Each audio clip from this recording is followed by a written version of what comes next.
महासागर न्यूज.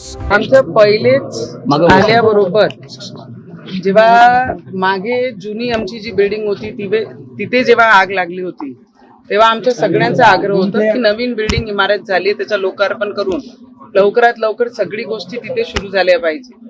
आणि इथे सुरू केल्यानंतर इमारत आमच्या कार्यकाळामध्ये झाली, सगळं काही खूप सुंदर झालं आहे.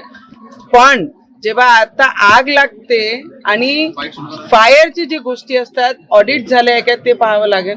आणि जे स्प्रिंकलर आहे ते का सुरू नाही झाले, कारण आता आपण सगळे पत्रकार सोबत आतमध्ये उभे होतो तर तेव्हा तो एक एक दोन दोन स्प्रिंकलर सुरू होते, त्याची ऑडिट कोण करताय, त्याला मॅनेज कोण करताय आणि का सुरू नाही झाले आणि सिलेंडर आतमध्ये असल्यानंतर ते कसं ब्लास्ट होते ते सगळी गोष्टीची इन्क्वायरी करणार. आणि मी स्वतः मंत्री महोदयशी बोलणार आहे, रवीजी मंत्री महोदयशी बोलले आहे आणि याची इन्क्वायरी 100% होणार आहे.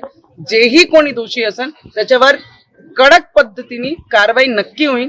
कारण लहान लहान मुलं जे प्री मॅच्युअर्ड असतात, ज्यांच्या वेट बरोबर नसते, जे हेल्थ इश्यूनी जन्म घेतल्यानंतर जे प्रॉब्लेम असतात त्यांना सगळ्यांना असे याच्यामध्ये आपण ऍडमिट करतो आणि त्या 3 लहान मुलांचे जीव जेव्हा जाते तर मी सगळ्यांना एवढीच सांगेन आणि आता मंत्री महोदयशी मी तेच बोलणार आहे, जर कोणी याच्यात चुकीचं आढळलं त्याच्यावर कडक कारवाई आणि त्याच्यावर की त्यांनी काम नाही केला आणि स्प्रिंकलर चालू नाही झाला, फायर ऑडिट जर नाही झाला असं तर मग त्यांची खैर नाहीये एवढं लक्षात ठेवा. त्यांनी 1 वर्ष झालं हे प्रकार समोर असन, जर कुठेही चुकी असन, व्हेंटिलेटर मध्ये चुकी असन, फायर ऑडिट मध्ये चुकी असन, स्प्रिंकलर का नाही चालले त्याच्यामध्ये चुकी असन आणि ज्यांची जबाबदारी असन, हा खूप सिरियस सब्जेक्ट आहे. कारण गरीब मुलं, परिवारचे मुलं इथे गव्हर्नमेंट हॉस्पिटलमध्ये येतात आणि खूप विश्वास घेऊन येतात की आमचे मुलं जर याच्यामध्ये राहिले तर ते बरे होतील. पण जर अशी घटना होते तर प्रत्येक लोकांचे सरकारी हॉस्पिटलवरनं जे विश्वास उठते ते आम्ही उठू देणार नाही. आणि जर कोणी याच्यामध्ये चुकीचं आढळलं तर नवनीत राणा आहे माझं नाव, त्यांना एकेकाला सोडणार नाही.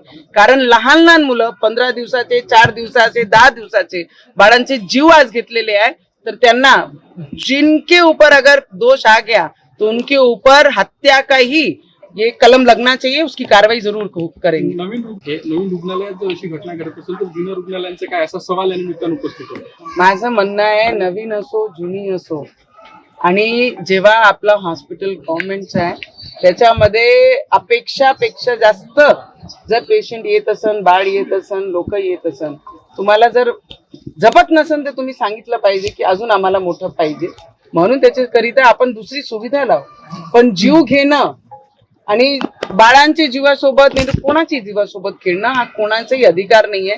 झपत नसेल तर पूर्ण यंत्रणाने सरकारला कळवलं पाहिजे की असं असं आहे, खूप जास्त अपेक्षापेक्षा जास्त इथे रुग्ण येत आहे तर आम्हाला अजून फॅसिलिटी करून द्या. सरकार करून देण्यासाठी तयार आहे ना, डिपार्टमेंटनी सांगितलं पाहिजे. पण एवढंच आहे, जी आज घटना झाली खूप दुःख देणारी घटना आहे. कारण लहान लहान बाळ, त्यांचा परिवार, गरीब लोक अतिशय गव्हर्नमेंट सरकारी हॉस्पिटलमध्ये येतात ज्यांच्याकडे पैसे नसतात आणि त्यांच्या मुलांसोबत खेळण्याचं काम हा कोणतेही व्यक्तीचं काम नाही आहे. म्हणून त्यांच्यावर कडक कारवाई आम्ही करणारच.